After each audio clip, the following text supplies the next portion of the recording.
We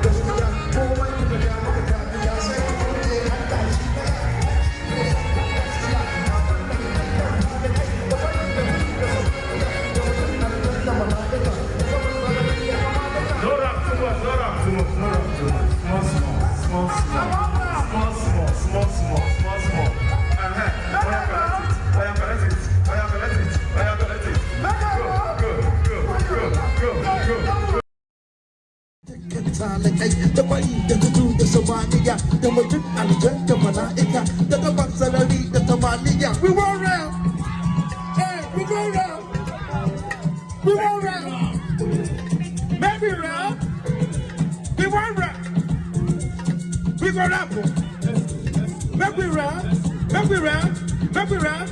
Okay.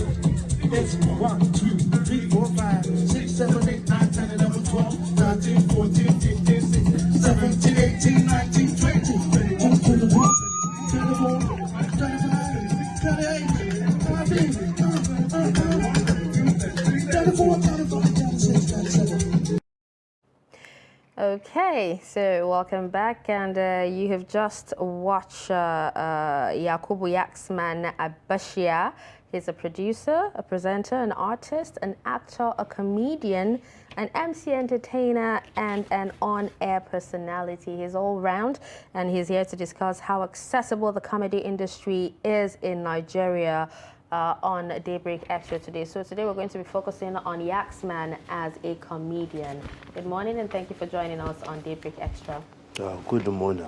Okay, wait, hold on. So now, Yaxman, you're a comedian. Yes. But we've actually seen, in the videos played, you sang most. Yes, yes. So is that also part of comedy, or are you a musician as well? Yeah, well, I think as an art piece, which is what you just saw, I think it's less for you to decide. Yes. An artwork should be able to allow people perceive it, from their own angle, whether you like it or yes. People perceive things based on their experience. Your experience forms your idea, and pretty much if you've been taught, we say, I read somewhere that you learn from what you're taught and what you choose to learn from. So even when you have been taught, you can say, man, I don't like this one, So yeah, so you can make your choice, What do you think? Do you think I'm a comedian or a musician? I think we'll decide that at the end of this, interview. Okay. All right. So the comedy space in Nigeria, Yes.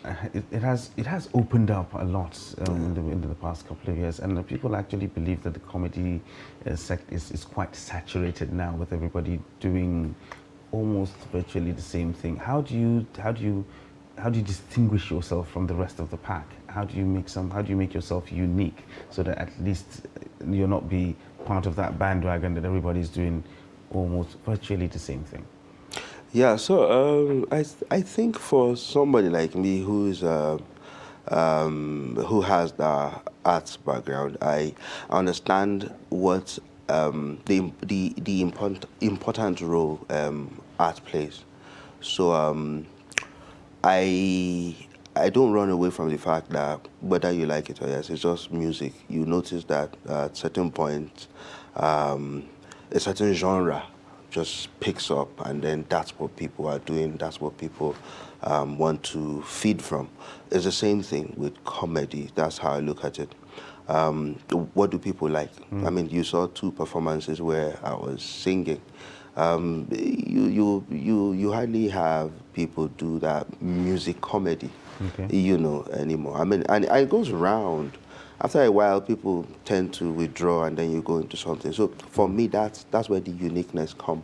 And thank God for spontaneity. You look at your crowd, you study them, what do they want, and all that. And then sometimes your client tells you what he wants. That is why we brought you. Oh yeah, why are you not singing? And when are you singing the song? So, and then sometimes people don't understand it. They'll be like, this artist, you guys keep doing the same thing.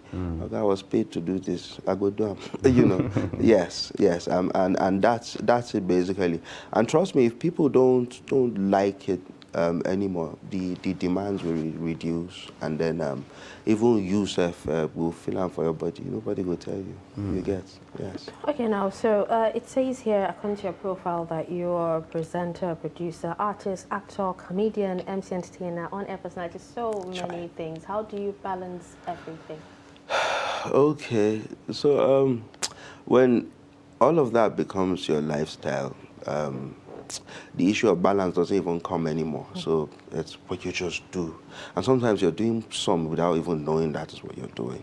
So for instance, we just finished Ghana Must Go's vintage show.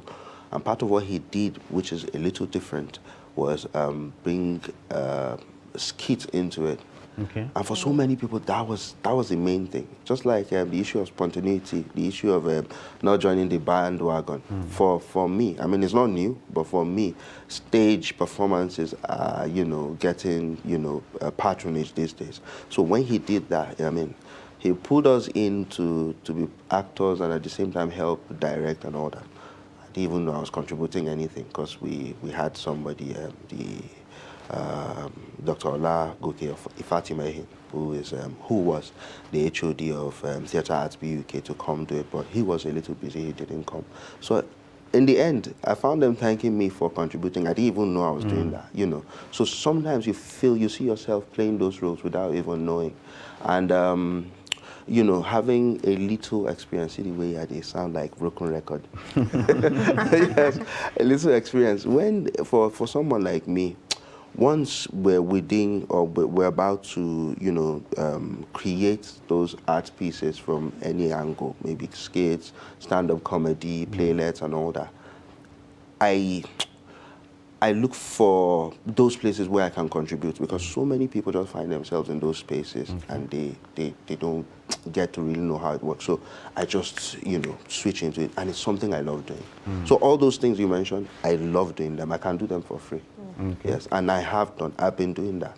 Yes. So it's actually a good thing that you're doing what you love and getting paid for it. Yes, I think an artist, was it late Michael Jackson said, he loves being paid for doing what he loves doing. Yeah, Yes. All right, well, that's a nice way to go. Yes. So you talked about skits and stand-up comedy. Yes. When you talk to some comedy purists, they believe that skits have actually diluted the comedy sector. I mean, like that. If you're a true comedian, you should be able to stand up in front of a crowd and get the reactions that you need to get. And all these skit guys are really not comedians. And what is your take on that? For me, I'll say it's another. It's part of the spectrum. Okay. Yes, it's another. Comedy is comedy. It's gaining momentum because the social media has come to stay and it's been helping as a tool for people to do that. So you don't have to be a stand-up to be a sitcom comedian. Yeah, yeah. So for me, it just adds to what we already have. Some can do all, some can do few, but they are also comedians. Whether we like it or yes, people check the numbers. When you see the following, nobody will tell you. So yes, I mean, if they are not that entertaining, trust me, people won't go for them. So they are also comedians. So when you take them from that, it's just like taking a fish out of the water. You're not going to perform. That's the same thing. Some of them, when you take them out of there, you get entertained, and then the next thing you want to bring them on stage. Some you don't feel them, but when you watch them on stage, you just remember the stupid stuff they do. And so you get really entertained. Yes, yes. So they are also comedians. Okay, so as a comedian, how do you come up with your materials? Oh, okay. So for me, it's everyday life. Yeah, that's one. Two, you get inspired sometimes without even knowing. I was coming and I heard, this morning, I heard the way taxi drivers were using their horn to just pollute everywhere with noise. It can be very disturbing. You're there in traffic and then somebody comes to you. So I think somebody even needs to create that awareness that the horn is not a guitar, it's not a keyboard. Yes. So you almost hear music say, "We wish you a Merry Christmas." That's it. So those are the kind of materials you see them from every day. And then sometimes you even steal from other people without knowing. That's what people say, but sometimes you get inspired too. And then you hear somebody doing your jokes too, and then they tell you that this is somebody's joke. And you're like, something I created from school. Yeah. You know. How does that make you feel? Exactly. Yeah, for me, I believe creativity is like radio waves. They're just everywhere, just tune to one and grab one. So it doesn't end. As to against some that, I mean, we've heard people that have been a little tough on other comedians backstage. I heard about a slap one time. Somebody slapped someone? Yes. But now intellectual material now, you shouldn't steal someone's own. But for me, I mean, if somebody they copy me, it's okay, he's behind me. Yeah, but how do you copyright something like that? I mean, like something that you go on stage and you say, and that's that. We don't have. How do you authenticate it as actually something you created? Yes, so there's a process. You should. I mean, you should.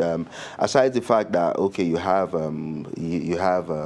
video materials to cover for that. You can actually legally do that. Yes, there's a process. You can. Yes, you can do that. If you ask me, for me, I mean, it's not a big deal. But I mean, why should you steal? It's written, whether on paper or not. It's a written material. That is someone's intellectual property. Okay, so have you ever been in a situation where people didn't laugh at your jokes? Am I supposed to say that on air? Yes, you are. And how did that make you feel? How do you think I felt? How do you think? What did you do to improve? No, so How did you handle it? yes, when it comes to crowd, they're just dynamic, whether you like it or yes. You know, the same crowd that you entertained like some months ago, you find them somewhere, the same space or different space, and they're not entertained. I mean, I love my country. We're trying. I mean, the wahala we did this country, they're everywhere, whether we like it or yes. Today, there are so many problems out there. So you don't know what someone comes with. You know, you're thinking house rent, you're thinking this, that. And then sometimes maybe your joke pokes something, you know, reminds them of one bad experience, and they are there. And trust me, sometimes they don't laugh, but the number of cards you get, I want to invite you for this, you know, so that's how it is. But so many times, I've grown thick-skinned to that. I just realized that it's not a yardstick for measuring your performance. Yes, but of course, see, people think comedy is just something you stand up and do. You study your crowd. Before you come, okay, these are the people I'm meeting. You're already doing your background. You have to read, though.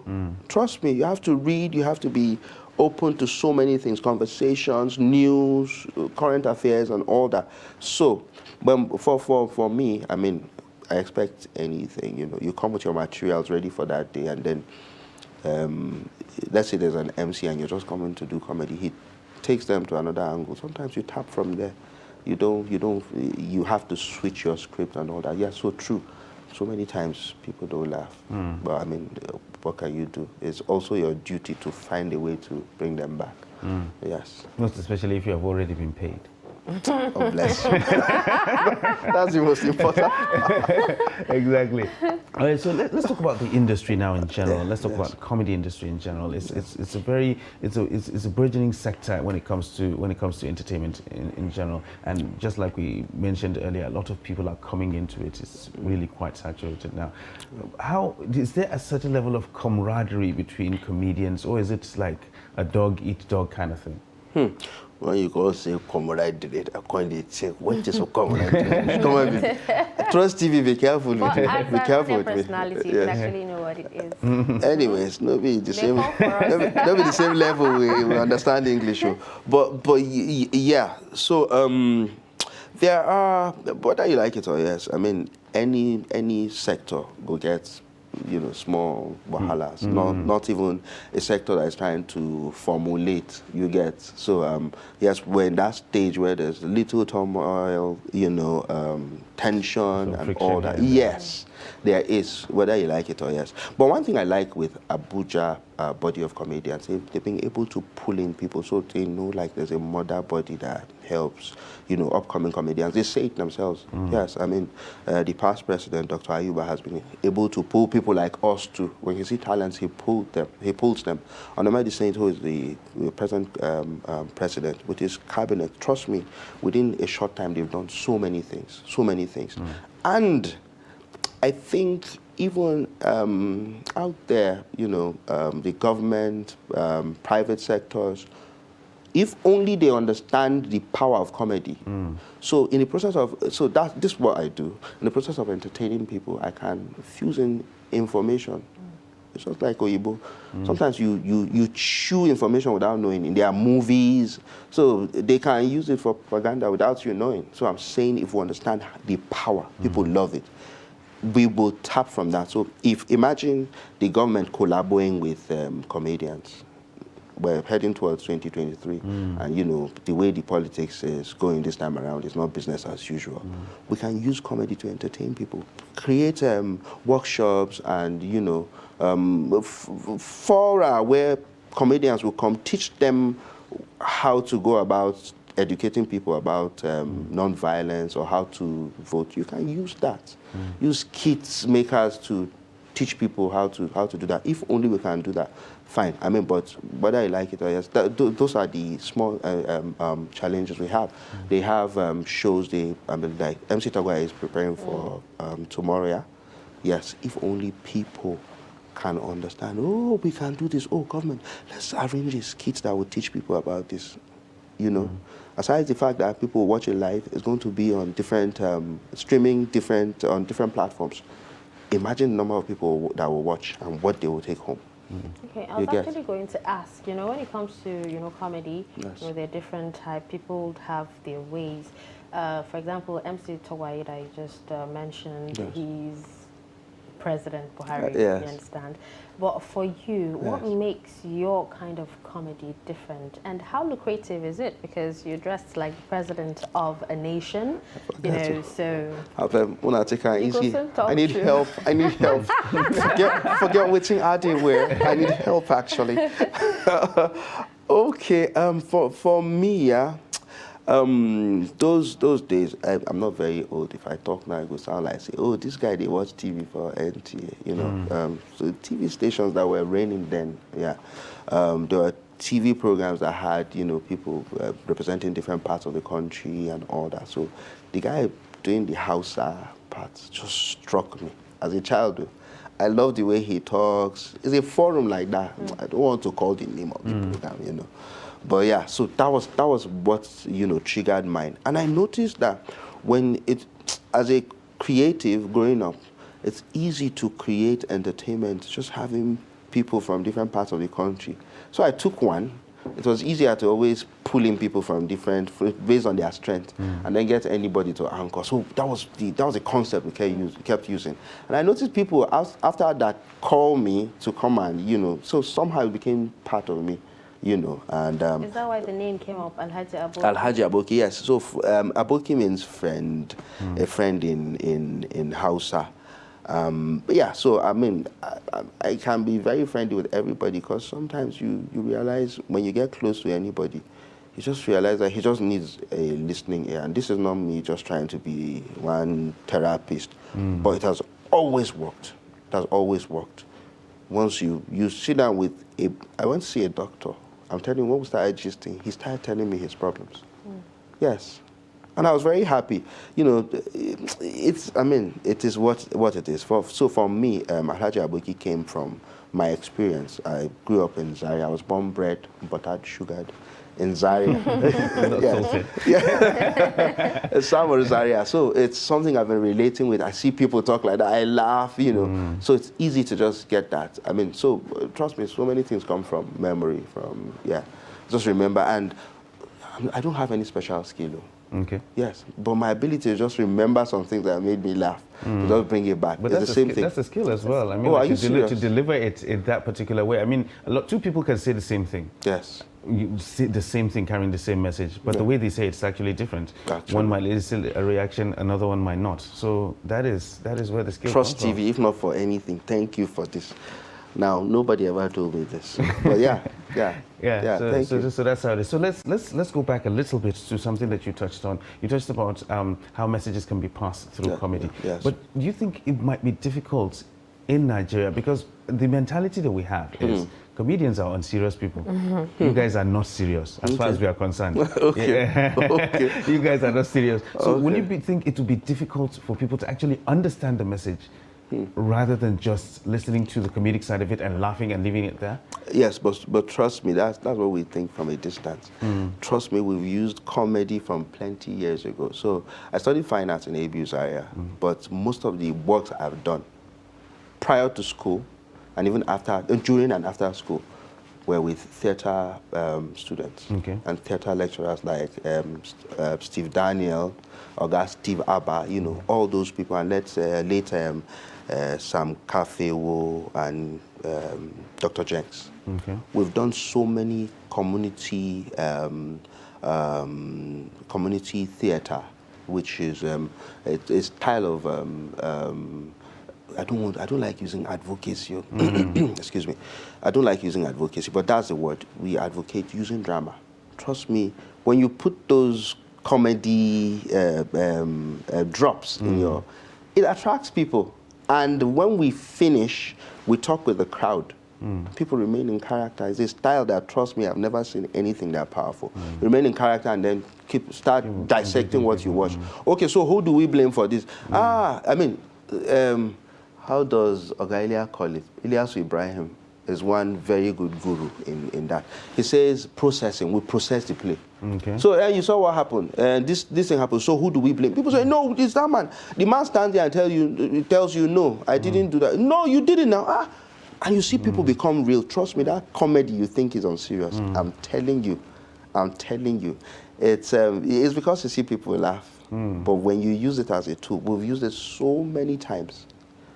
If federal government is here, bring them. When you see results, I'm telling you, it's something I can tell you. I did it for plenty years as a producer, as an actor. I think something like that was used before, as in way back then when you used to have Motor Majiki going around.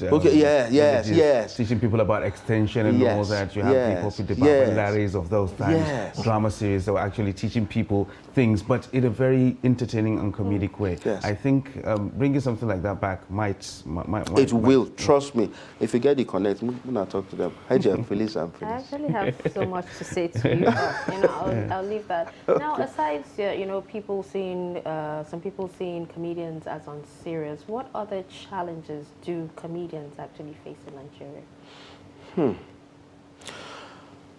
Okay, I know if I talk now, they're going to feel like, say, okay, they advertise, make comedians get... No, but whether you like it or yes, first of all, generally, we need money.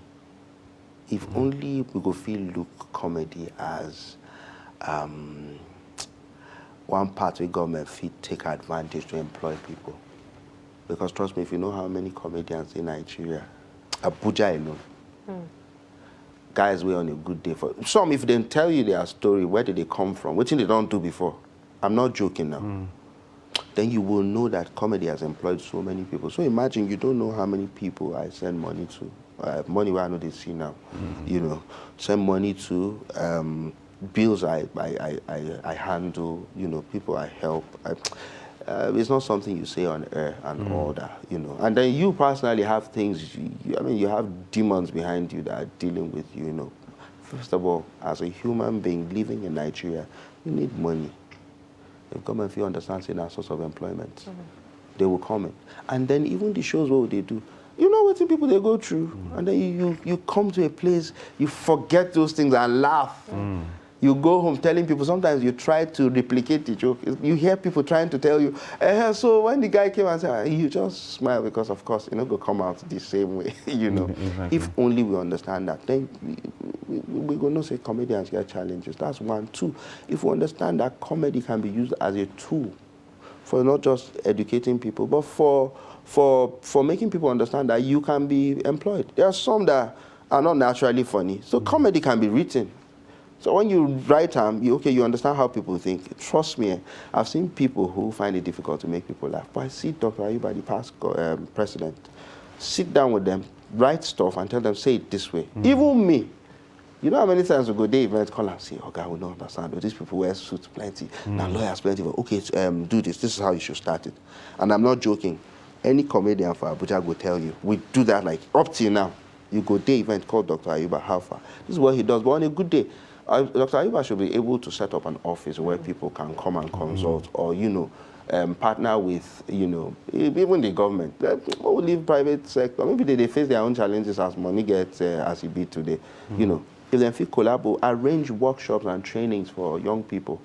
Trust me, we go far. So challenges, them boku. Just like you said, people think, say, comedians are just mumus. Trust me, if we have, settings like this that can help us talk about this too. I mean, thank you. I mean, I know how many comedians don't come here, and you guys have been doing a very good job for that. I mean, those are part of the problems we have. Just a few. All right, well, just before we leave, can you be in character? Make us laugh. Let's see what Yaxman is all about. No. So the truth, let me tell you. The truth is, I can't be in character for how much? Yes, no, I would just use this opportunity to campaign since we are getting ready for 2023. BOS, my name's Alhaji Abdullahi Abdulkadir Abdul Wahabi Abdul Yaksun Tuksun Abbas Jikan Naganda Sarkin Ruwa mai sayar da tumatir a kasuwan Utako. I'm the major importer exporter of Atarugu tomato, tattasai, green pepper, watermelon, cabbage, and God's grace, we want to add kilishi to everything. But call me Alhaji Aboki. I want to use this medium to campaign for my party, CICPPPP. I chop People's Political, Private, and Personal Party. I want to come out for governor, the only governor office that nobody has ever campaigned. Governor of Central Bank. I'm telling you, just come and vote for me. I'm telling you, no, I will use this opportunity to draw you into my party too. You can register. All right, well, just before we leave, right? Just before we leave. Yes. Why did the chicken cross the road? To get to the other side, man. All right, nice. Thank you so much, Yakubu Abashia, also known as Yaxman, for joining us on Daybreak Extra today. Thank you very much for the opportunity. All right, with that, we'll take a quick breather, and when we return, the show continues.